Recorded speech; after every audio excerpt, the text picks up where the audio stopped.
अब समझते हैं कि जो लेमडा इक्यू है यानी तुल्यांकी चालकता है और लेमडा यम है मोलर चालकता, तनुता बढ़ाने पर घटता है कि नहीं।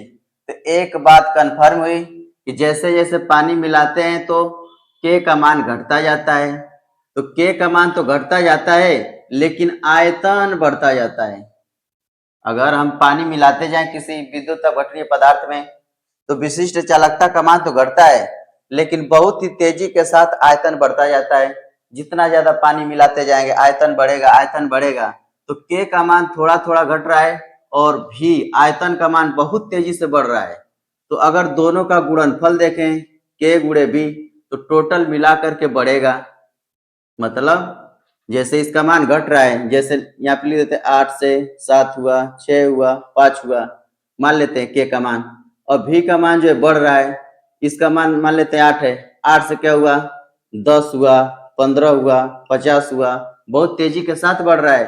तो जब गुणनफल किया जाता है, जब गुणा करेंगे तो मान जो है बहुत ही तेजी से बढ़ेगा। जैसे 8 हटाएं 64, 7 दाम में 70, 15 पचे 75, 15 छक्का 90, 5 पचे 25। तो देखिए 64, 70, 90, 250 यानी के का मान धीरे धीरे घट रहा है और आयतन का मान बहुत तेजी से बढ़ रहा है।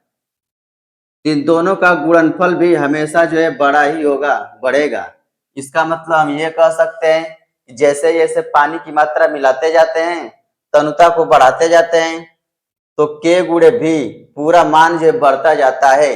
यानी पानी मिलाएंगे तो यहाँ पे के गुणे भी का मान बढ़ेगा। मतलब राइट में अगर मान बढ़ रहा है तो लेफ्ट में भी बढ़ेगा। यानी एक बात कंफर्म हुई कि जैसे जैसे पानी की मात्रा बढ़ाते जाएंगे, जैसे जैसे तनुता को बढ़ाते जाएंगे, तुल्यांकी चालकता का मान भी बढ़ता जाएगा।